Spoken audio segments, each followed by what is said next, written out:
जय हिंद साथियों, आप सभी का स्वागत करता हूं आप सभी के अपने channel SSTS education research centre पर। साथियों, SSC GD 2025 पेपर को अगर आप पास करना चाहते हैं तो इस पूरे पेपर को जरूर आप देखिएगा।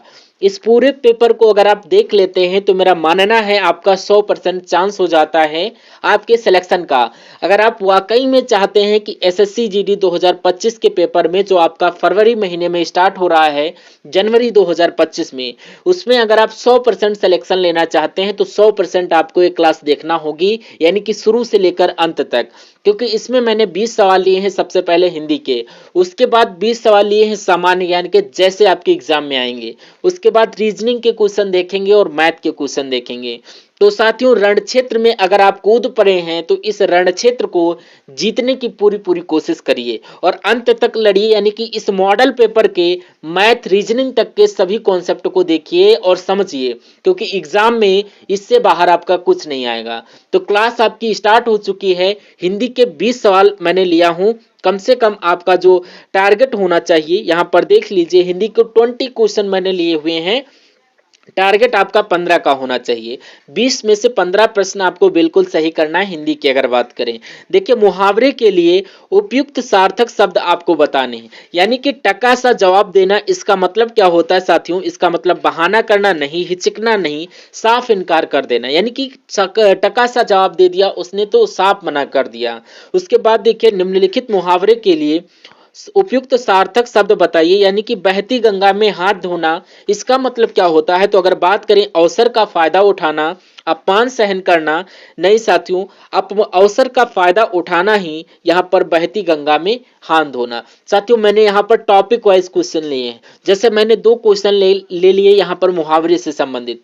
उसके बाद साथियों, अगर बात करें कि पर्यायवाची से संबंधित 2-3 क्वेश्चन देखेंगे, विलोम शब्द से देखेंगे 2-3 क्वेश्चन, वाक्यांश से रिलेटेड 2-3 क्वेश्चन। ऐसे साथियों मैंने यहाँ पर क्वेश्चन लिए हैं पूरे 20 क्वेश्चन, यानी कि सभी टॉपिक को टच करते हुए ये क्लास आपकी निकलेगी। देखिए, बिना स्वार्थ के कार्य करने वाले को अगर एक शब्द में आपसे पूछूं तो आप निस्वार्थ बताएंगे। निस्वार्थ उसे बोला जाता है जो बिना किसी स्वार्थ के काम करता है।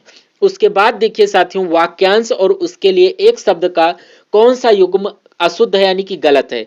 देखिए, लाभ पाने की इच्छा को क्या लिप्सा बोलते हैं? मैं कहूंगा हाँ। जो किसी से जीता ना जा सके उसे क्या अजय बोला जाता? मैं कहूंगा हाँ। नाप तोलकर खर्च करने वाले को मैं कहूंगा मितभाषी कहा जाता है? नहीं। 7 दिन का समूह जो होता है उसे सप्ताह बोला जाता है? मैं कहूंगा हाँ। यहां पर आपका पहला, दूसरा और चौथा बिल्कुल सही है। और यहां पर गलत की अगर बात करें तो ऑप्शन नंबर सी वाला अशुद्ध है, यानी गलत है, क्योंकि उसे मितभाषी नहीं बोला जाता है, उसे साथियों मितव्ययी बोला जाता है। देखिए, जो नाप तोलकर खर्च होता है उसे मितव्ययी बोला जाता है।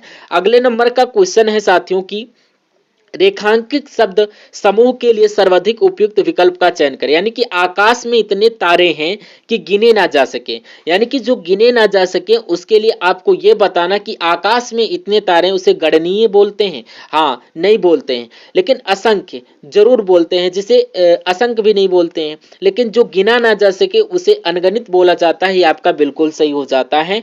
अगला क्वेश्चन आपकी स्क्रीन पर कह रहा है कि अशुद्ध शब्द की पहचान करो, यानी कि कौन सा शब्द शुद्ध है, कौन सा शब्द अशुद्ध है। साथियों, अगर आपने इस वीडियो को अभी तक लाइक नहीं किया है तो इस वीडियो को साथियों जरूर लाइक कर दीजिए, और चैनल पर अगर आप नए हैं और अभी तक चैनल को सब्सक्राइब नहीं किया तो इस चैनल को जरूर साथियों सब्सक्राइब कर लीजिए, क्योंकि अभी साथियों आपके पास समय है। आप अभी अपना होश संभाल लीजिए अगर आप वाकई में चाहते हैं इस बार सिलेक्शन लेना, क्योंकि समय आपके पास भरपूर है। और इस भरपूर समय में क्या आपको पढ़ाना है, कैसे आपको पढ़ाना है, किस समय क्या चीज पढ़ाना है, यह मैं बखूब अच्छे से जानता हूं।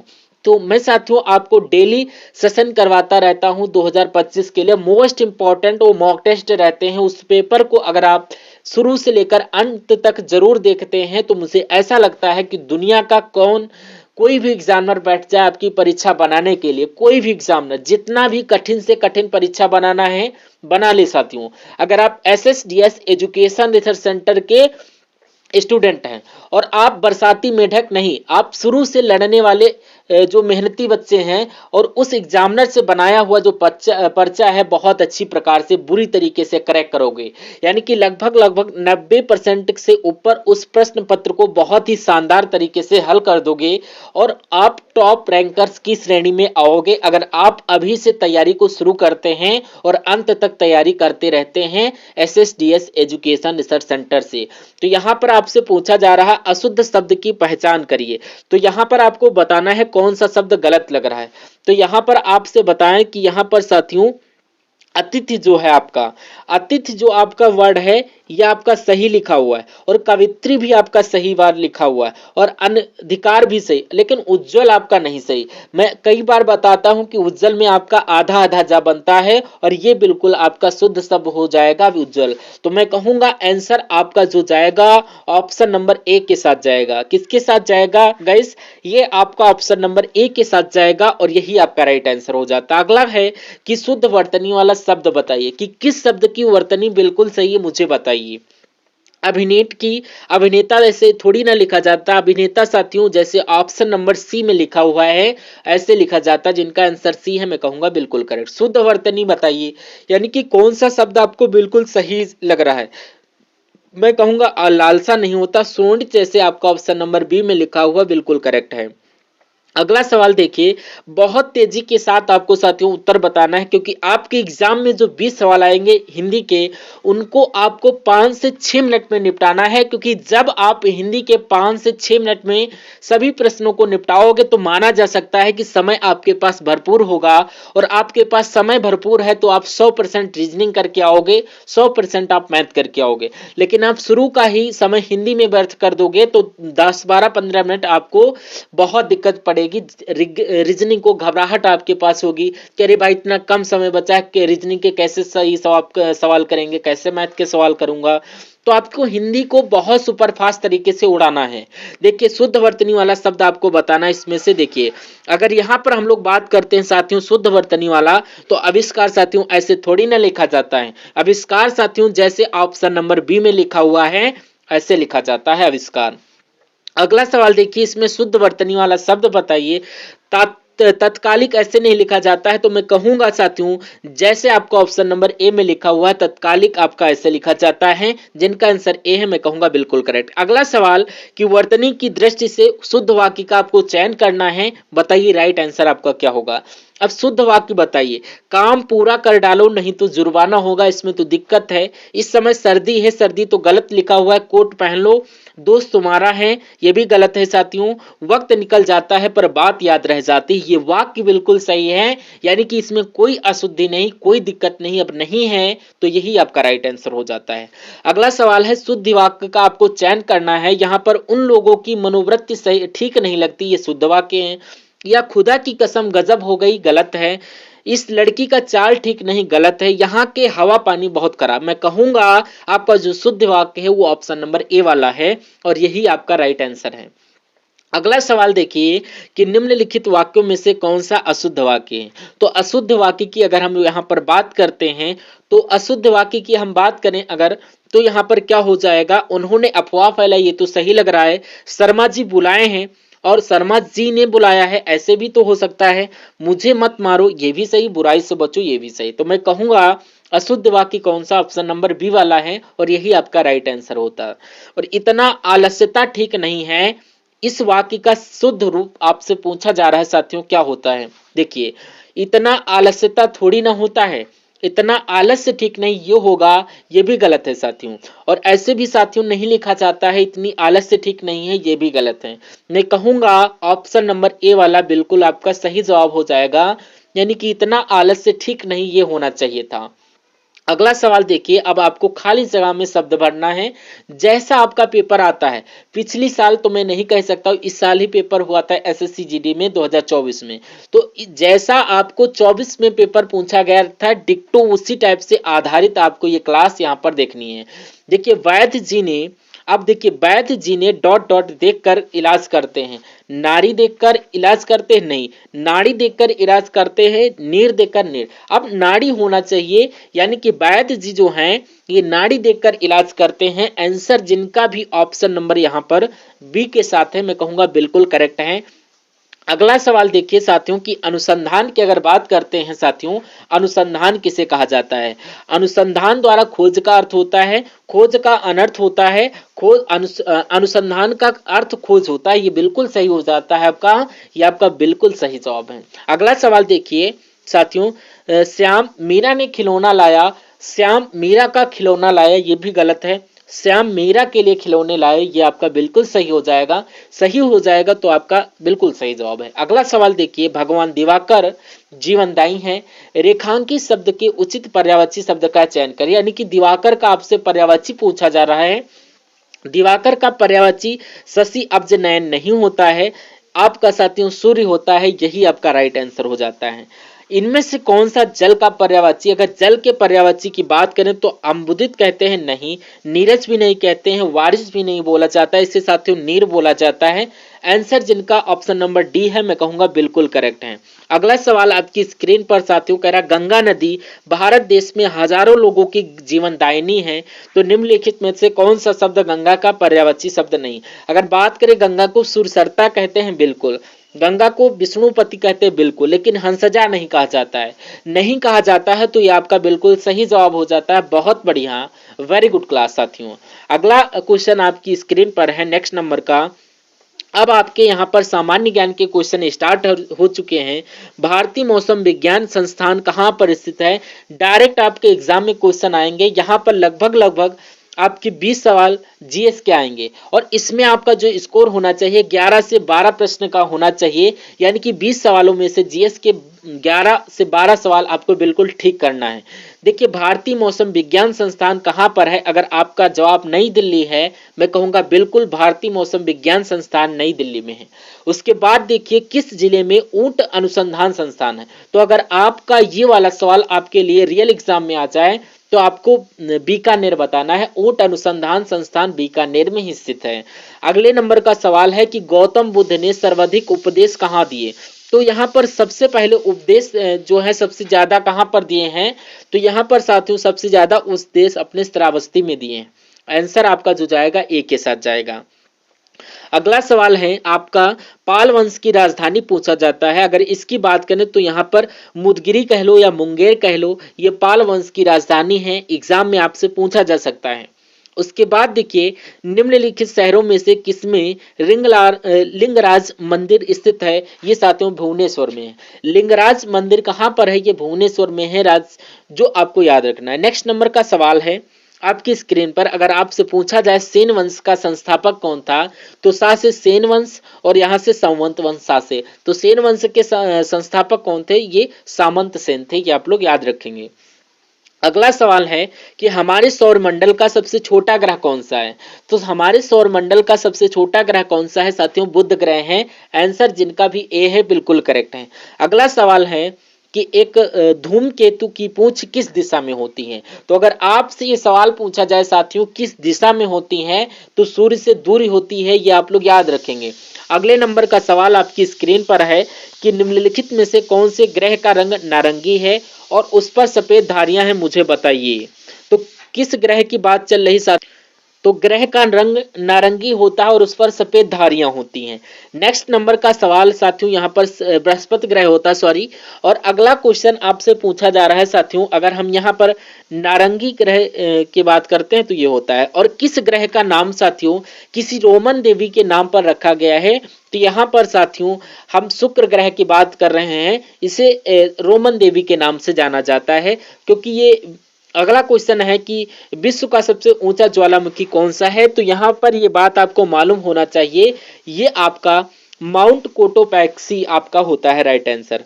अगला क्वेश्चन है साथियों आपकी स्क्रीन पर, क्या पूछा जा रहा है साथियों कि भारत संविधान में 22 भाषाओं को राजभाषा का दर्जा किस अनुसूची के अंतर्गत है? तो यहाँ पर मैं कहूँगा साथियों को जी 22 भाषाएं हैं साथियों, ये इनको 8वीं भाषाओं के अंतर्गत अनुसूची में 8वीं अनुसूची के अंतर्गत प्रदान किया गया, तो 8वीं अनुसूची के अंतर्गत प्रदान किया है। अगला क्वेश्चन है साथियों आपकी स्क्रीन पर कि किस संविधान संशोधन के द्वारा ये भारतीय संविधान में नवी अनुसूची जोड़ी गई। तो आपका जो पहला संविधान संशोधन है, इस संविधान संशोधन के द्वारा नवी अनुसूची जोड़ी गई थी, ये भी आप लोग याद रखेंगे। अगला सवाल है आपकी स्क्रीन पर कि यहाँ पर अगला क्वेश्चन है कि निम्नलिखित में से किस स्रोत से मस्तिष्क को ऊर्जा मिलती है। यानी कि हमारे मस्तिष्क को जो ऊर्जा प्राप्त होती है ये साथियों ग्लूकोज से होती है, तो इसलिए ग्लूकोज भी हमें समय समय पर पीते रहना चाहिए। अगला क्वेश्चन है निम्नलिखित में से कौन सा रोग प्रोटीन के कारण होता है। अगर प्रोटीन की कमी हो जाती है किसी व्यक्ति के शरीर में तो कौन सा रोग हो जाता है साथियों, ये आपको याद रखना है, क्वाशियोकोर आपका रोग हो जाता है। आंसर आपका ऑप्शन नंबर डी के साथ, यानी कि प्रोटीन की अगर कमी हो गई तो क्वाशियोकोर रोग हो सकता है। अगर हर जगह आपसे बात करें कहीं कहीं पर क्वाशियोकर्व लिखा होता है, मतलब कुल मिला के अगर ऑप्शन ये आप 2 बार पढ़ लेते हैं तो थोड़ा सा अगर आप चेंज करके भी नाम ऑप्शन में आ जाता है तो आप गलत करके नहीं आओगे, आप सही करके आओगे। उसके बाद देखिए साथियों, किसने नई दिल्ली में प्रथम नीति निर्माता का शुभारंभ किया है। तो यहाँ पर साथियों 5 क्वेश्चन करंट अफेयर के अगर हम लोग बात करते हैं देख लेते हैं। तो जेपी नड्डा साहब जी ने, इन्होंने ही नीति निर्माता फोरम का शुभारंभ किया है। चलिए, किस राज्य में मुख्यमंत्री बाल पौष्टिक आहार योजना का शुभारंभ किया गया है। मैं कहूं साथियों हिमाचल प्रदेश राज्य में मुख्यमंत्री बाल पौष्टिक आहार योजना का शुभारंभ किया गया है।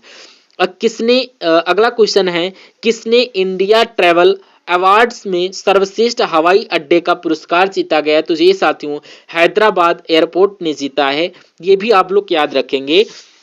अगला क्वेश्चन है साथियों कि हाल ही में इंडिया ट्रैवल अवार्ड्स ये किसने जीता। रिपीटेड क्वेश्चन है, हैदराबाद एयरपोर्ट ने, आपको याद होना चाहिए। अब किस देश के प्रधानमंत्री 3 दिवसीय भारत की यात्रा पर आए हैं। तो यहाँ पर साथियों मलेशिया देश के प्रधानमंत्री 3 दिन के लिए भारत की यात्रा पर आए हैं, ये आपको याद रखना है। चलिए भाई याद रखेंगे। नेक्स्ट क्वेश्चन है कि बुद्ध ने सर्वाधिक उपदेश कहाँ दिए हैं। ये आपका रिपीट आंसर होता है, श्रावस्ती आपका राइट आंसर हो जाता है। अब यहाँ से साथियों आपके सामने रीजनिंग के क्वेश्चन स्टार्ट हो चुके हैं। आपने अभी तक देखे हिंदी के क्वेश्चन, सामान्य ज्ञान के क्वेश्चन, अब आप लोग देखोगे यहाँ पर रीजनिंग के क्वेश्चन। तो पहला क्वेश्चन है आपकी स्क्रीन पर, कह रहा है कि शब्दों के उस समूह का चयन कीजिए जो दिए गए वेन आरेख द्वारा सर्वोत्तम ढंग से प्रदर्शित होता है। अगर मान लेते हैं साथियों मक्का चावल भोजन, तो इस भोजन आपने ये भोजन मान लीजिए, अब इसके अंदर मक्का और चावल ही आ जाते हैं। अब चमेली फूल अंडों की अगर बात करते हैं साथियों, तो मान लीजिए साथियों ये आपका क्या हो जाएगा, फूल हो जाएगा। अब फूल के अंदर आपका चमेली आ जाएगा और अंडा आपका अलग हो जाएगा। तो ऐसा ही आरेख आपको बना है, ये आपका ऑप्शन नंबर बी से संबंध होता है। जब हम लोग बात करते हैं सी वाले की, अगर हम लोग यहाँ पर बात करें द्रव है, तो द्रव मान लीजिए आपका ये हो गया, और द्रव के ही एक तरीके से यहाँ पर पानी आ गया और रस भी इसके अंदर आ जाएगा। तो यहाँ पर गुलाब की अगर बात करें तो कुमुदनी भी एक गुलाब है। तो मैं कह सकता हूँ साथियों यहाँ पर जो आंसर आपका जाएगा ऑप्शन नंबर बी के साथ। मैं क्वेश्चन आपसे उम्मीद करता हूं आपके समझ में आया होगा।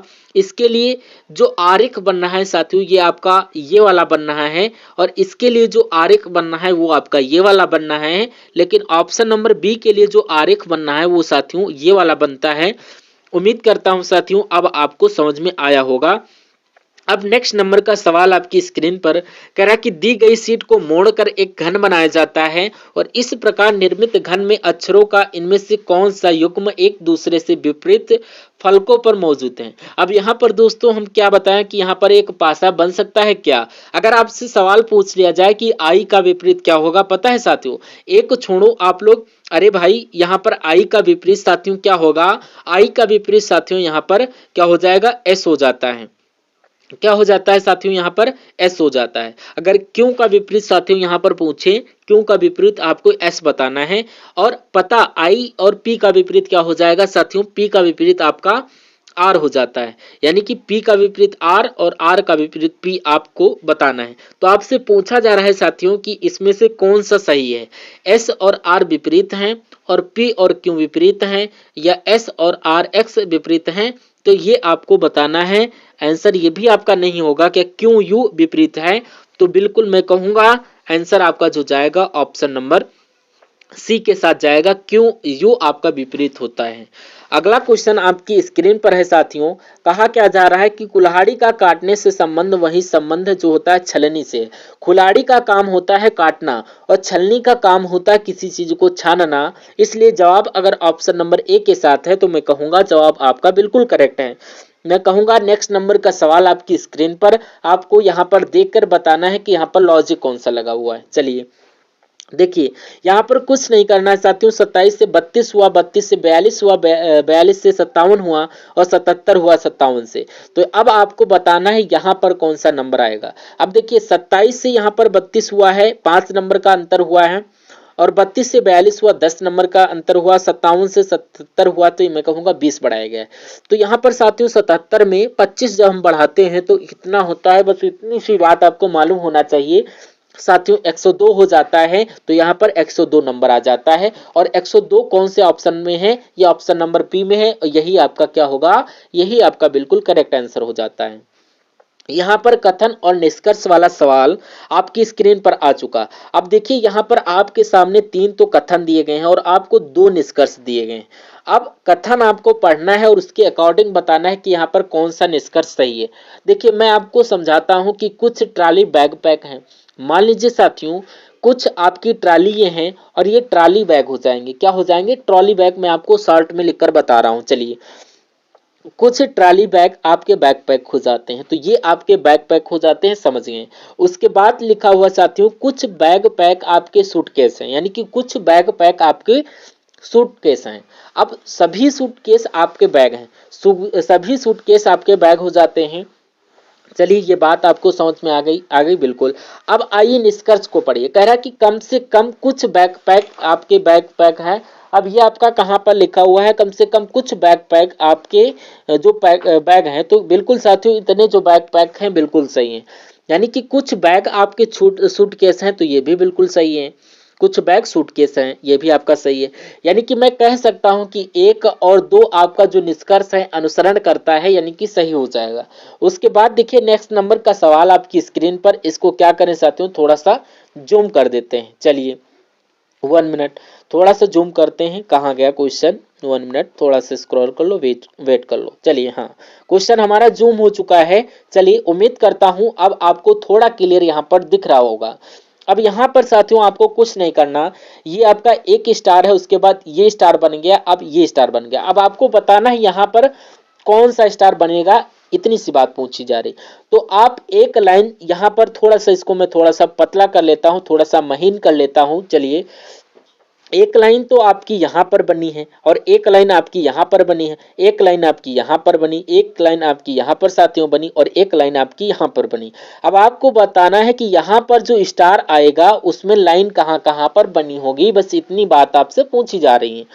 ये एक ऐसी लाइन बनी हुई, उसके बाद ये साथियों इधर हो गई, यानी कि लाइन ऐसे चली, यानी कि ये वाली लाइन ऐसे हो गई, फिर ऐसे हो गई, ऐसे हो गई, तो कुछ करके ऐसी लाइन होगी अगली में। तो ऐसी लाइन यहाँ पर नहीं है, यहाँ पर है, यहाँ पर है, तो मैं कहूंगा ये बाहर वाली लाइन हो गई। अब अंदर वाली लाइन, एक लाइन ऐसे हो गई, एक लाइन ऐसे है, उसके बाद ये ऐसे हो गई, फिर ऐसे हो गई, फिर ऐसे हो गई, फिर ऐसे करके कुछ हो जाएगी, क्योंकि ये घड़ी की विपरीत दिशा में चल रही है।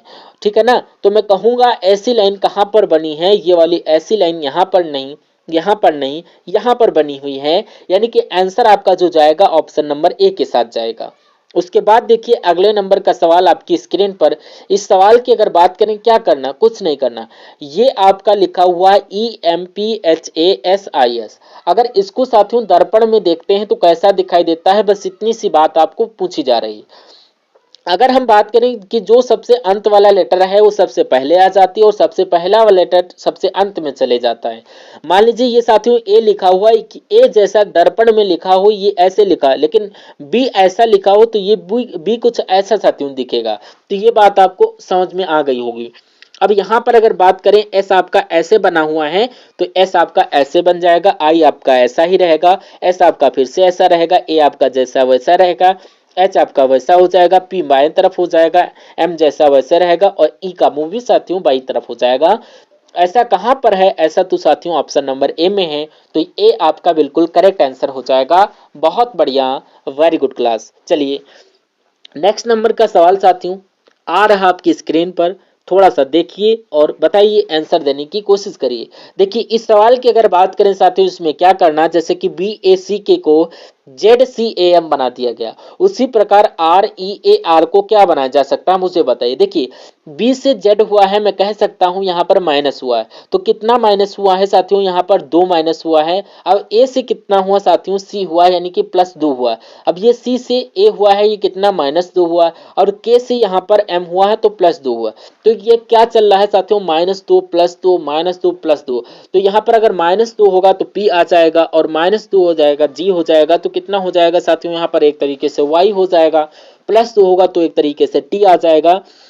यहां पर बात करें PGYT कहां पर लिखा हुआ, ऑप्शन नंबर सी में लिखा हुआ, यही आपका करेक्ट आंसर।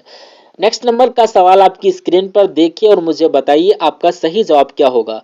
साथियों अभी अभी हम लोग यहाँ पर मैथ के भी सवाल देखेंगे, पूरे 10 टॉप लेवल के कॉन्सेप्ट देखेंगे मैथ के क्वेश्चन के। अभी तो आपकी रीजनिंग चल रही, अब मैथ चलेगी। चलिए यहाँ पर अगर बात करें साथियों, आपको बताना है, 4 ऑप्शन दिए जाएंगे और कहा जाएगा कि इसमें से सबसे असंगत ऑप्शन कौन सा है, या कह सकते हैं कि इसमें सबसे विषम ऑप्शन कौन सा है, सबसे भिन्न कौन सा है, या कह सकते हैं सबसे अलग ऑप्शन कौन सा है। यानी कि 3 ऑप्शन ऐसे होंगे जिसमें एक लॉजिक लग रहा हो, एक रूल लग रहा होगा, लेकिन एक ऐसा ऑप्शन होगा, मैं कहूंगा जहां पर एक अलग रूल लग रहा होगा। इसकी अगर बात करें, M जो होता है 13 पर होता है, D 4 पर होता है, N 14 पर होता है, K 11 पर होता है। अगर इसकी बात करें, S 19 पर होता है, F 6 पर होता है, J 10 पर होता है, H 8 पर होता है। अगर G की बात करें, ये 7 पर, B 2 पर, T 20 पर, M 13 पर, और यहाँ पर बात करें J 10 पर, L 12 पर, O 15 पर, और C आपका 3 पर होता है। ऐसा तो नहीं साथियों कि इसको जोड़ने पर हमें कुछ प्राप्त हो जाए। चलिए एक बार जोड़कर भी देख लेते हैं। 14 11 25 हो जाएगा, 25 और 4 आपका कितना हो जाएगा, 29 हो जाएगा, 29 और 3 कितना हो जाएगा, 29 और 3 32 हो जाएगा, और ये 10 42 हो जाएगा। तो ये आपका यहाँ पर 42 हो जाएगा। इतनी बात आपको समझ में आ गई, कहिए समझ में आ गई। अब यहाँ पर बात करें, 19 6 25 हो जाएगा, और 25 6 आपका 35 हो जाएगा, और ये आपका 43 हो जाएगा। अब यहाँ पर अगर बात करें साथियों, 20 और 10 3 33 और 34 35 और 7 साथियों 42 हो जाता है। और इसकी अगर बात करें साथियों, ये आपका कितना हो जाएगा, यहाँ पर 25 और 27 और 37 ये आपका हो जाएगा। ठीक है ना, एक सेकंड देख लेता हूँ। ये आपका कितना होगा, 15 3 18 और 18 और ये आपका 12 कितना हो जाएगा, 20 हो जाएगा। ठीक है ना, और 20 और ये आपका, उसके बाद ये तो साथियों 40 के आसपास आ रहा है, 40 आ रहा, 42 नहीं आ रहा, ऐसा नहीं साथियों। ये आपका क्यों, अगर हम इसको साथियों क्यों कर दें तो आपका ये 17 हो जाएगा, यानी कि फिर आपका 42 हो जाएगा। तो मैं कह सकता हूं यहां पर जो रूल लगा हुआ है वही रूल यहां पर लगा हुआ है, लेकिन ये वाला अलग हो जाएगा। ये आपका बिल्कुल सही जवाब हो जाएगा। अगला सवाल आपकी स्क्रीन पर देखिए और मुझे बताइए कि आपका यहाँ पर सही जवाब जो होगा किस ऑप्शन के साथ जाएगा, मुझे बताइए। देखिए 13 से 18 हुआ, 18 से 14, 14 से 23, 23 से 7, फिर 32 -4। तो आपको अब बताना है कि यहाँ पर कौन सा नंबर आएगा। देखिए 13 17 से 18 हुआ तो यहाँ पर 1 बड़ा है, और 18 से 14 हुआ, यहाँ पर 4 बढ़ा हुआ है। 14 से 23 हुआ है, कितना बड़ा, 9 बड़ा है, बिल्कुल 9 बड़ा है। ठीक है ना। अब 23 से आपका 7 हुआ है तो यहाँ पर घट कर रहा है आपका साथियों। अब यहाँ पर साथियों, अच्छा यहाँ पर ये बढ़ा है तो प्लस लगा दिया, अब यहाँ पर घटा है तो माइनस लगा दिया, और यहाँ पर बढ़ा है तो प्लस लगा दिया। अब यहाँ पर घटा है तो कितना साथियों घटा है, मैं कहूँगा 16 घटा है। चलिए अब बड़ा है, कितना बड़ा है तो आपको मैं बता दूं कि लगभग लगभग आपका 25 बड़ा है, तो आपका 25 आ जाएगा। अब यहाँ पर कितना घटा हुआ है साथियों, यहाँ पर आपका 36 घटा हुआ है, क्योंकि प्लस का 32 तो घटेगा, लेकिन -4 ही आ गया, और -4 उसमें और करेंगे तो -36 घटा है। तो अब आप इसको देखकर आपको एक चीज नजर आ रही कि ये 2 का नजर स्क्वायर है, ये 2 का स्क्वायर है, ये 3 का स्क्वायर, ये 4 का स्क्वायर, ये 5 का स्क्वायर, ये 6 का स्क्वायर। तो यहाँ पर ये 7 का स्क्वायर आ जाएगा, यानी कि 49 प्लस का आ जाएगा। तो माइनस की 4 में जब आप 49 जोड़ोगे तो कितना आएगा साथियों, 45 आएगा। 45 आपका आपका बिल्कुल राइट आंसर हो जाता है, प्लस का 45 आएगा। तो जिनका आंसर यहाँ पर डी है, मैं कहूंगा बिल्कुल करेक्ट है। नेक्स्ट नंबर का सवाल आपकी स्क्रीन पर देखिए और मुझे बताइए। कुछ नहीं साथियों, लेटर सीरीज वाला आपका सवाल है, देखिए और बताइए राइट आंसर आपका क्या होगा।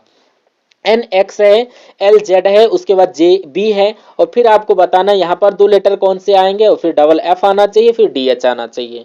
देखिए ये होता है आपका 14 पर, ये आपका 24 पर होता है, ये आपका 12 पर होता है, ये आपका 26 पर होता है, जे 10 पर होता है, बी 2 पर होता है, ये आपका एफ 6 पर होता है, 6 पर होता है, डी 4 पर, एच 8 पर। तो यहाँ पर आपको बताना है कैसे क्या हो सकता है। चलिए देखिए यहाँ पर अगर बात करें साथियों, 14 से 12 हुआ है 2 घटा है, और 12 से 10 हुआ है 2 घटा है, तो यहाँ पर 2 घटेगा साथियों, क्या आएगा 8 आएगा, यानी कि यहाँ पर एच आएगा। एच कहाँ पर आपका, एक यहाँ पर है और एक यहाँ पर है, और 24 से 26 हुआ है, और 26 से 2 हुआ है, 26 से 2 बढ़ा यानी कि 2 बढ़ाया गया है, यहाँ पर 2 बढ़ाएंगे डी आएगा, यानी कि एच डी आपका बिल्कुल साथियों राइट आंसर हो जाता है। राइट आंसर होता है तो आपका बिल्कुल राइट करेक्ट आंसर होता है। बहुत बढ़िया, वेरी गुड क्लास। चलिए नेक्स्ट नंबर का सवाल आपकी स्क्रीन पर साथियों, यहाँ पर 20वें नंबर का सवाल है। कहा जा रहा है एक कक्षा परीक्षा में 35 छात्रों के अंकों का औसत कितना है साथियों, 46 है। क्या कहा जा रहा है, जो कहा जा रहा है वो करिए। सवाल एक बार हम लोग पढ़ लेंगे। बाद में ये पाया गया कि 2 स्थानों पर 23 को 33 पढ़ा गया है, और एक स्थान को 36 को 30 पढ़ा गया। तो कक्षा के छात्रों के अंकों का वास्तविक औसत आपसे पूछा जा रहा है। चलिए देखिए, ये कॉन्सेप्ट अगर आपके एग्जाम में आ जाता है तो मैं कह सकता हूं लाखों लाख बच्चा इस सवाल को नहीं कर पाएगा। लेकिन अगर आप इस सवाल को पढ़ चुके हो, आपने कॉन्सेप्ट देख रखा है, तो मेरा मानना है आप बहुत आसानी से सवाल को कर जाओगे। आप वो सवाल जो लाखों लाख बच्चे छोड़कर चले आते हैं या गलत कर देते हैं, आप उनको कर देते हैं, तो आप समझ लीजिए आप उनसे बहुत आगे निकल जाओगे, और आप उनको बहुत बुरी तरीके से पछाड़ दोगे। जो आगे निकलता है सिलेक्शन उन्हीं का होता है, इतनी तो आप लोग समझदार हो। चलिए इस सवाल की अगर बात करें, एक कक्षा परीक्षा में 35 छात्रों के अंकों का औसत कितना है, 46 है। यानी कि कितने हैं छात्र हैं, 35 हैं, और इनको कहा जा रहा है कि इनका औसत 46 है। अगर मैं कहूं साथियों इन 35 छात्रों के कुल अंकों का योग कितना होगा साथियों, तो इसके लिए हमें 46 की गुणा 35 से करानी होगी। यानी कि 46 की गुणा 35 से करा लीजिए साथियों, 6 पंचे 30 हो जाएगा, और 5 चक्कू 20 हो जाएगा, 3 23 हो जाएगा, और 18 3 तिछंग 18, और 4 3 12, और 1 आपका 13, 0 आ गया, 11 आ गया, और 6 और 1, यानी कि मैं कह सकता हूं कि 35 छात्रों का जो कुल मिला के अंकों का जो योग बनता है, ये 1610 बनता है। अच्छा यहाँ पर आपको पता होगा क्या, देखिए 1610 तो ये योगफल है, लेकिन इसमें कहा गया कि पाया गया कि 2 स्थानों पर ये पाया गया क्या, कि 23 को 33 पढ़ा गया है। चलिए यानी कि वास्तविक अंक जो था ये 23 जोड़ना था, लेकिन गलती से 33 जोड़ दिया, यानी कि 10 एक्स्ट्रा जोड़ दिया, तो 10 माइनस करो। 10 एक्स्ट्रा जोड़ा था तो 10 माइनस करो, कितना हो जाएगा, 1600 हो जाएगा। उसके बाद साथियों कह रहा है कि एक और स्थान पर 36 होना चाहिए था, लेकिन उसको 30 पढ़ा गया। ठीक है ना, अब 36 हो गया, 30 पढ़ा गया, यानी कि 6 कम पढ़ा गया है, 6 कम जोड़ा गया, तो इसमें साथियों 6 जोड़ लीजिए, तो आपका क्या हो जाएगा साथियों, 1606 हो जाएगा। तो अब योगफल कितना लिखना है, 1606 निकला है। तो कह रहा है कि छात्रों का अंकों का वास्तविक औसत क्या होगा, छात्र जितने थे उतने रहेंगे, 35 छात्र थे तो 35 ही रहेंगे। अब आपको क्या करना है, इसको कैलकुलेट करके और इसको एक तरीके से आपको कट करना है और आंसर आपको बता देना। चलिए देखिए अब इसकी यहां पर अगर बात करें साथियों, इसको हम कैलकुलेट कर लेते हैं। 1606 की भाग साथियों किससे कराना है, 35 से कराना है। अब 35 दूना कितना हो जाएगा साथियों, 70 हो जाता है, और 70 हो जाएगा, और 35 दूना 70, 35 चक्कू कितना हो जाएगा साथियों, 70 70 140, और 35 चौक आपका कितना हो जाएगा, 140 हो गया। तो उसके बाद साथियों उसमें से अब कितना बचेगा, 20 बचेगा, 6 ये 6 उतर गया, और इसको साथियों कैलकुलेट करिए। 35 दूना कितना हो जाएगा आपका, 70 हो जाएगा, 35 चक्कू कितना हो जाएगा, नहीं 35 पंचे करो, 35 पंचे की 5 बचे 25, 15 17, यानी कि 175 हो जाएगा। 175 आपका क्या हो जाएगा, 35 पंचे 175 हो गया।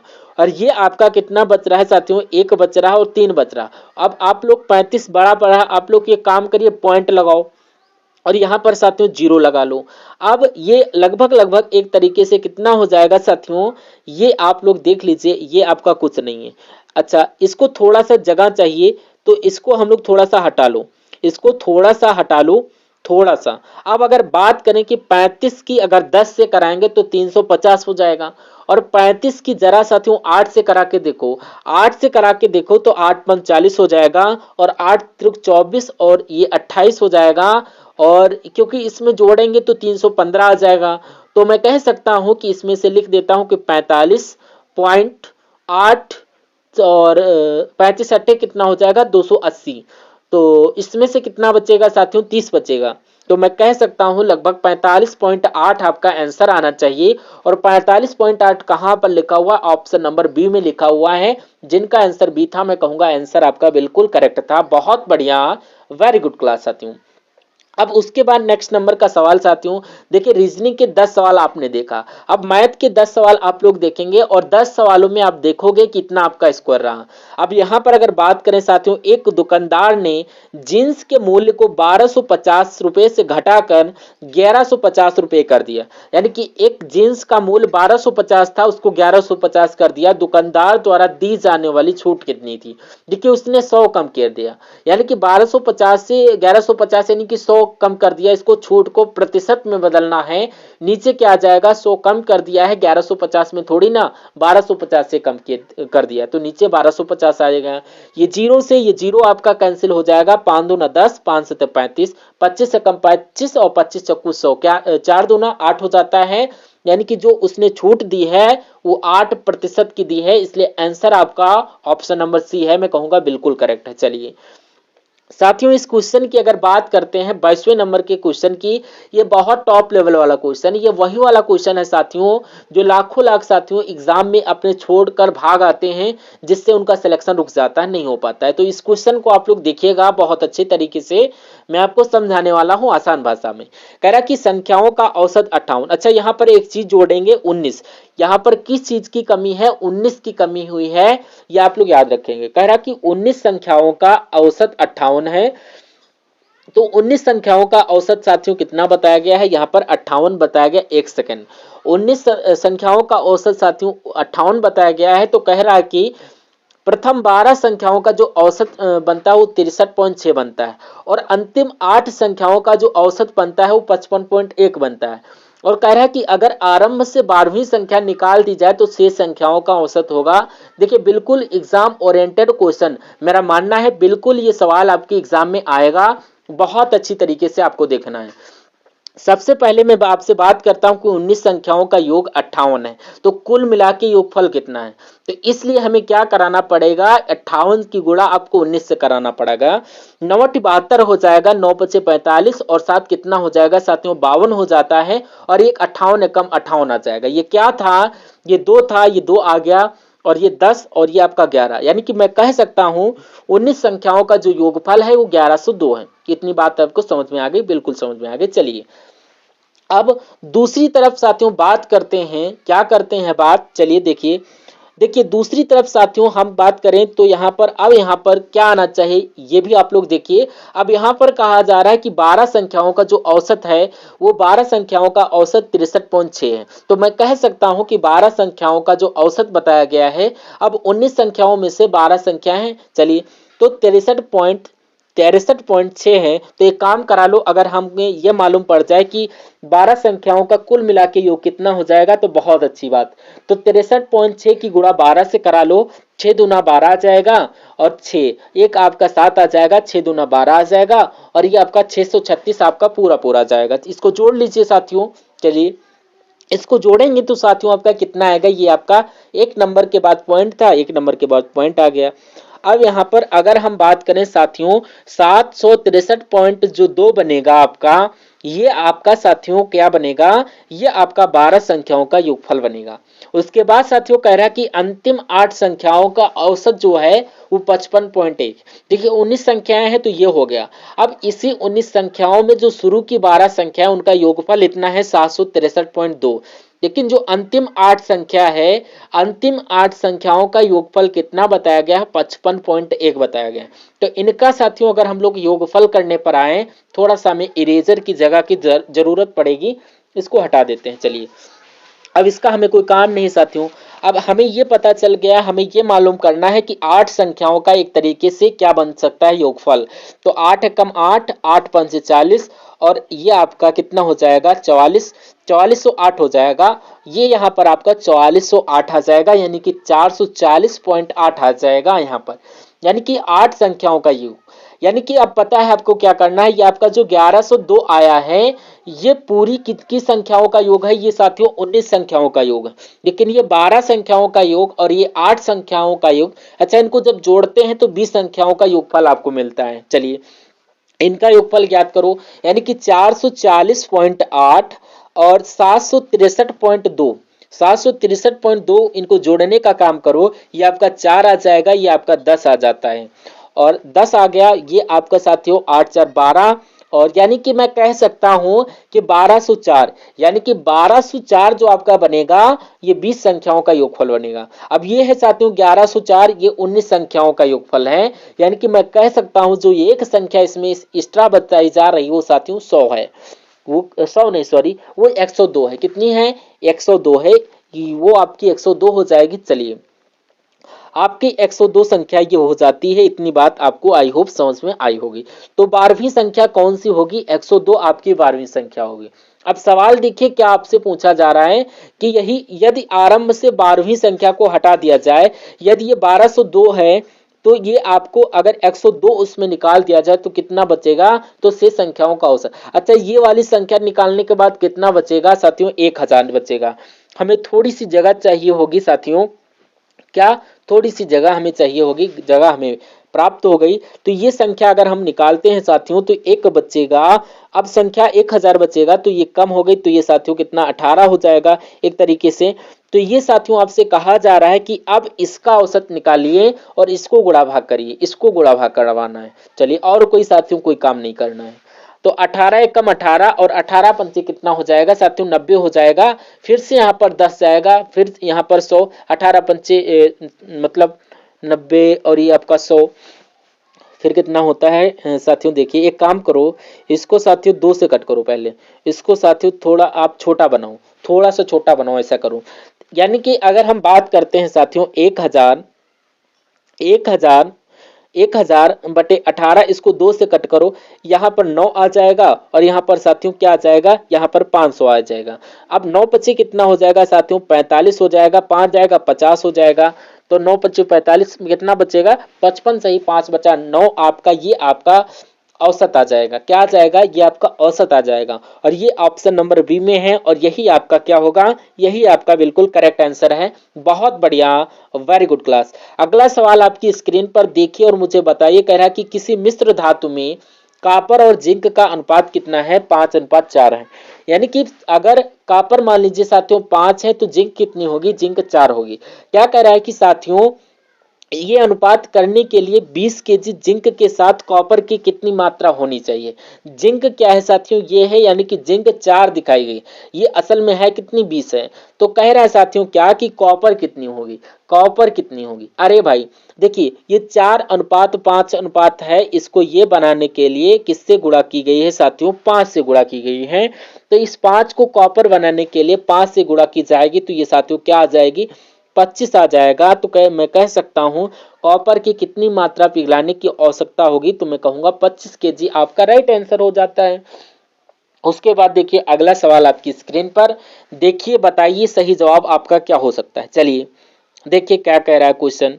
नेक्स्ट नंबर का क्वेश्चन है, यहां पर क्या है? इनमें से समीकरण में x का मान आपसे पूछा जा रहा है 45% ऑफ 360, यानी कि 45% लिखा है, इसका मतलब होता है 45/100। ऑफ का मतलब होता है गुणा, और 360 लिखा हुआ 360 लिख दीजिए, और 30% लिखा है यानी कि 30/100 हो जाएगा। ऑफ लिखा है गुणा लिख दीजिए, 400 लिखा 400 लिख दीजिए, बराबर लिखा बराबर लिख दीजिए, 25% लिखा तो 25/100 हो जाएगा साथियों, और आप लिखा है तो गुणा, और x लिखा है तो साथियों x लिख लीजिए। इतना सा काम करना है साथियों।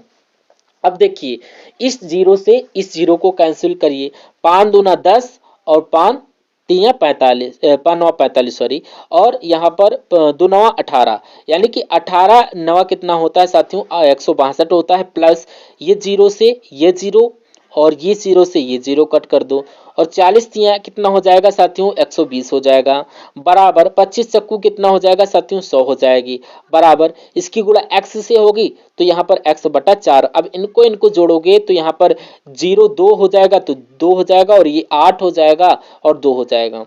तो ये अगला स्टेप मैं आपके लिए लेता हूं। अब इस 4 की गुणा साथियों किससे हो जाएगी, अगर 282 की गुणा 4 से करवाते हैं तो 282 की गुणा 4 दूना 8 और 4 दूना 8 यानी कि 32, यानी कि 1128 आपका क्या आ गया, एक्स की वैल्यू आ गई, और एक्स का ही मान आपसे पूछा जा रहा है। तो 1128 जिनका आंसर है, मैं कहूंगा आंसर आपका बिल्कुल करेक्ट है। बहुत बढ़िया, very good class. Next number का सवाल आपकी स्क्रीन पर देखिए और बताइए सही जवाब आपका क्या हो सकता है। कह रहा कि एक दुकानदार एक वस्तु का मूल्य इसके वास्तविक मूल्य से 30% बढ़ाकर अंकित करता है और 10% की छूट देता है, तो कह रहा है कि लाभ प्रतिशत कितना होगा। मान लीजिए कि एक दुकानदार एक वस्तु का मूल्य, मान लीजिए एक वस्तु का मूल्य 100% था, यानी कि वास्तविक मूल्य के 30% बढ़ा के रखता है, तो हम इसमें से 30% बढ़ा के रख लिए, यानी कि 130 कर लिए, तो यहाँ पर बढ़ाकर अंकित कर रहा है, यानी कि 10% की छूट भी देता है। तो 130% पर अगर आप 10% की छूट दोगे तो यानी कि 90 पर बेचोगे, तो कह रहा कि लाभ प्रतिशत कितना होगा। अरे भाई लाया तो 100 में था, अब यहाँ पर देखेंगे कितने में बिकेगा, 0 से साथियों 0 कैंसिल होगा, और 13 9 कितना हो जाएगा, 117 हो जाएगा। तो मैं कह सकता हूं कि लाया तो 100 में था, लेकिन उसने 10% छूट देने के बाद बेचा कितने में, 117 में बेचा, लेकिन 30% बढ़ा भी दिया। तो मैं कहूंगा साफ साफ यहाँ पर 17% का प्रॉफिट होगा, लाभ होगा। तो 17% आपका बिल्कुल करेक्ट आंसर हो जाता है। अगले नंबर का सवाल आपकी स्क्रीन पर देखिए और मुझे बताइए सही जवाब क्या है। कह रहा कि एक व्यक्ति को धारा की दिशा में 25 किलोमीटर तैरने में 2 घंटे का समय लगता है। अब मान लीजिए एक नदी है जिसका पानी बिल्कुल शांत है, ना पानी इधर की तरफ जा रहा है, ना पानी इधर की तरफ जा रहा है, ना पानी इधर की तरफ जा रहा है, यानी कि बिल्कुल शांत पानी पड़ा हुआ है, और उसमें नाव चल रही 10 किलोमीटर प्रति घंटा, यानी कि 10 किलोमीटर प्रति घंटा के हिसाब से नाव चल रही है आपकी।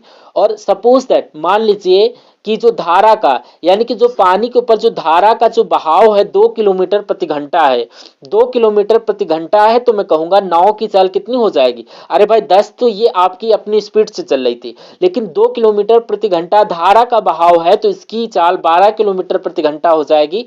ये कॉन्सेप्ट है, आप लोग याद रखेंगे। लेकिन सपोज दैट ये मान लीजिए ये आपके 10 किलोमीटर नाव की चाल है, लेकिन अब जो धारा की चाल है ये इस तरफ ना चल के अब धारा की चाल इस तरफ चल रही है 2 किलोमीटर, तो आपका ये माइनस हो जाएगा, यानी कि तब जो नाव की चाल होगी कितनी रहेगी, 8 किलोमीटर प्रति घंटा रहेगी। तो ये कॉन्सेप्ट साथियों अगर आप याद रखते हैं तो बहुत अच्छी बात है। चलिए, कह रहा है कि 25 किलोमीटर तैरने में 2 घंटे का समय लगता है, हमें प्रति घंटा निकालना होता है 1 घंटे में। अब 1 घंटे में धारा की दिशा में धारा, तो वहां पर 12.5 नहीं आएगा, लेकिन 25 तो 2 घंटे में चला, तो धारा के साथ क्या साथियों, धारा के साथ जो चाल है, धारा के साथ जो चाल है वो कितनी है, वो 12.5 किलोमीटर प्रति घंटा है। इतनी बात आपको समझ में आ गई, बिल्कुल समझ में आ गई। उसके बाद कह रहा कि धारा के विपरीत दिशा में 19 किलोमीटर प्रति घंटा चलता है समान समय, यानी कि 2 घंटे में 19 किलोमीटर चला, तो 1 घंटे में कितना चलेगा साथियों, 9.5, यानी कि धारा के विपरीत यहां पर बोला गया। धारा के विपरीत चाल क्या है, धारा के विपरीत उसकी जो चाल है वो कितनी है साथियों, वो साथियों 9.5 किलोमीटर प्रति घंटा है। अब आप कह रहे हैं कि धारा की चाल क्या होगी, तो धारा की चाल पता है साथियों क्या होगी। धारा की चाल साथियों कैसे निकालेंगे, धारा के साथ चाल और धारा के विपरीत चाल, इन दोनों को घटा दो और भाग 2 कर दो, आपको धारा की चाल पता चल जाएगी। ये कंडीशन होती है। तो 12.5 माइनस 2 9.5 कर दो और भाग 2 कर दो, धारा की चाल पता चल जाएगी। यहाँ पर 3/2 कर दो, और यानी कि इसको जब करोगे तो 1.5 आ जाएगा, यानी कि 1.5 किलोमीटर प्रति घंटा आपका आएगा। और ये आपका बिल्कुल सही जवाब, जिनका आंसर ऑप्शन नंबर बी बिल्कुल करेक्ट। बहुत बढ़िया, वेरी गुड क्लास। एक टैंक को 3 पाइप ए बी सी के द्वारा 3 घंटे में भरा दिया जाता है। एक टैंक है, उसमें 3 पाइप लगे हुए हैं, ए पाइप, बी पाइप और पाइप सी, और ये तीनों अगर मिलकर पाइप को भरते हैं तो 3 घंटे का समय लग रहा है। अब कह रहा है कि पाइप ए पाइप सी से 6 गुना तेज है और पाइप बी से 2 गुना तेज है, और पाइप बी और सी द्वारा टैंक को भरने में कितना समय लगेगा। अब यहाँ पर 3 पाइप है, pipe A, pipe B, pipe C. अब कहा जा रहा है कि पाइप जो है बी है ये 6 गुना तेज है, पाइप सी सॉरी, ये आप मान लीजिए कि ये एक्स पानी भरता है, तो आप मान लीजिए ए पाइप 6x पानी भरेगा। उसके बाद कहा जा रहा कि पाइप ए पाइप सी से 6 गुना तेज है और पाइप बी से 2 गुना तेज है पाइप ए। यानी कि पाइप ए जो है सी से तो 6 गुना तेज है, लेकिन पाइप ए बी से 2 गुना तेज है। तो बी से साथियों 2 गुना तेज है। चलिए, तो यहां पर साथियों 3x ही तो आएगा, बिल्कुल 3x आएगा। बी से 2 गुना तेज है, सी से 6 गुना तेज है। तो अब यहां पर अगर बात करें साथियों, 6 अनुपात क्या निकल गया, 6 अनुपात 3 अनुपात 1 निकल गया। ऐसे भी कह सकते हैं और ऐसे भी इसको कह सकते हैं, दोनों तरीके से। तो अब अगर मान लीजिए कहा गया कि पाइप ए 1 घंटे में 6 लीटर पानी भरता है, पाइप बी 6 घंटे में 3 लीटर पानी भरता, पाइप सी 1 घंटे में 3 लीटर पानी भरता है, तो 1 घंटे में पानी भरता, तो तीनों 1 घंटे में कितने लीटर पानी भरेंगे। तो ये साथियों 10 लीटर पानी भरेंगे। अरे 6 3 1 कितना भरेगा, 10 लीटर पानी भरेगा। और ये तीनों पूरा पाइप भर देते हैं 3 घंटे में, तो 1 घंटे में अगर 10 काम हो रहा, 10 लीटर पानी भरा जा रहा है, तो 3 घंटे में साथियों कितना हो जाएगा, 30 लीटर पानी हो जाएगा। यानी कि मैं कह सकता हूं कि उस टैंक में जो पानी आ जाएगा टोटल वो 30 लीटर आएगा। अब यहां पर आपसे पूछा ये जा रहा है कि पाइप बी और पाइप सी के द्वारा टैंक को भरने में कितना समय लगेगा। अब पाइप बी भरेगा, एक जो टैंक भरेगा ये साथियों 1 घंटे में साथियों 4 लीटर पानी भरेंगे, और ये टोटल 30 है। तो मुझे बताइए कितना समय इन दोनों को पाइप भरने में लगेगा। अगर इसको कट करते हैं, 2 से कट करें, 2 दूना 4 आ जाएगा, और ये आपका 15, और इसको अगर कट करते हैं तो ये 7.5, यानी कि 7.5, यानी कि आपका जो आएगा ऑप्शन नंबर ए के साथ जाएगा, और यही आपका राइट आंसर होता है। अगला सवाल आपकी स्क्रीन पर कह रहा है कि 3 से अभाज्य 8 सबसे छोटी सम प्राकृतिक संख्याओं का औसत आपसे पूछा जा रहा है। यानी कि 3 से अभाज्य, 3 से ना कटने वाली संख्या होनी चाहिए और सम संख्या होनी चाहिए। तो 3 से नहीं कटती है वो साथियों 2 होती है, और ये सम संख्या और 3 से अभाज्य संख्या हो, 4 है वो 3 से नहीं कटती है, सम संख्या है। 8 है 3 से नहीं कटती, सम संख्या है। 10 है 3 से नहीं कटती, सम संख्या। उसी प्रकार 14 है, उसी प्रकार 16 है, उसी प्रकार 20 है। और 1 2 3 4 5 6 7, यहां पर 8 संख्या होंगी। अब एक और ले लो, 21 नहीं लेंगे, 22 लेंगे। अब इनको साथियों टोटल कराइए और 8 से इनको भाग करिए, इनका औसत निकल जाएगा। चलिए, तो इनकी अगर बात करें साथियों, इनका जब हम लोग टोटल कराते हैं तो आपका 96 आता है, बट्टे 8 आ जाता है। तो 8 कम 8 8 दूना 16, यानी कि 12 इनका क्या होगा, 12 इनका औसत हो जाएगा, और यही इनका राइट आंसर होता है। उसके बाद देखिए नेक्स्ट नंबर का क्वेश्चन है, कह रहा है कि ए बी 9:7, जहां पर ए लिखा हो वहां पर 9 लगा देना, जहां पर बी लिखा हो वहां पर 7 लगा देना। और कह रहा है 11a, और एक तरीके से यहां पर माइनस है, यहां पर साथियों 11a minus 9b, 11a minus 9b ये आपसे पूछा जा रहा है साथियों, सुधार लेना। और अनुपात 2a प्लस 3h। तो अगर इसकी बात करें साथियों, 11a कितना हो जाएगा, ये साथियों 99 हो जाएगा, और माइनस 9 गुणा 7 कितना हो जाएगा, ये आपका साथियों 63 हो जाएगा। और अगर इसकी बात करें 2 और ए कितना हो जाएगा, 18, कितनी हो जाएगा 18, और इसको प्लस करेंगे 21, और इसको कैलकुलेट करो साथियों, ये आपका 9 और ये आपका 39 हो गया, और इसमें से इसको घटाएंगे तो आपका ये 6 हो जाएगा, और ये आपका कितना हो जाएगा 36। एक प्रकार से कितना हो जाएगा, 36 हो जाएगा। तो इसको अगर बिल्कुल कट करो, 3 एकम 3 3 दूना 6, इसको गुणा तो है नहीं, इसमें तो अनुपात लिखा हुआ है, तो ये आपका साथियों अनुपात आएगा। क्या, एक सेकंड, क्वेश्चन को यहाँ पर क्या आ जाएगा, अनुपात आएगा। क्या आएगा साथियों, यहाँ पर भी अनुपात है, क्योंकि ये भी अनुपात है। तो 3 एकम 3 3 दूना 6, और 3 दूना 6 3 3 9, यानी कि दोनों का अनुपात जो साथियों आएगा वो 12:13 आएगा। ये कहां पर लिखा हुआ है, ऑप्शन नंबर डी में लिखा हुआ है, बहुत बढ़िया, वेरी गुड क्लास। तो इस क्लास में साथियों आपने सब कुछ देखा, जो जो विषय आपके एग्जाम में पूछे जाते हैं। तो अगर आप वाकई में एग्जाम को पास करना चाहते हैं तो डिस्क्रिप्शन में आपको एक प्लेलिस्ट का लिंक मिल जाएगा, उस प्लेलिस्ट को पूरा देख डालिएगा। एग्जाम से पहले पहले उस प्लेलिस्ट को अगर पूरा देख लेते हो, जितने भी क्लासेस हैं, तो मेरा मानना है हर एक सब्जेक्ट का हर एक कॉन्सेप्ट आपका बहुत अच्छी प्रकार से क्लियर होगा। और अगर क्लियर हो जाएगा तो बहुत ही आराम से सिलेक्शन हो जाएगा। तो इस चैनल को साथियों सब्सक्राइब कर लीजिए, बेल आइकन पर अगर क्लिक नहीं किया तो उस पर भी क्लिक कर लीजिए। जा करके अपना प्यारा सा सपोर्ट जरूर दिखाएं, क्योंकि हर एक क्लास की नोटिफिकेशन आपको मिलती रहेगी तो आप हमारी वीडियो को वॉच करेंगे। और एग्जाम तक अगर आप वादा करते हैं कि हर एक क्लास आप लेते हैं तो नंबर आपका जरूर आएगा, फाइनल लिस्ट में आपका रोल नंबर जरूर होगा, वादा हूं। इस वीडियो को जरूर शेयर करना अपने दोस्तों के साथ। मिलते हैं हम लोग आने वाली वीडियो में। जय हिंद।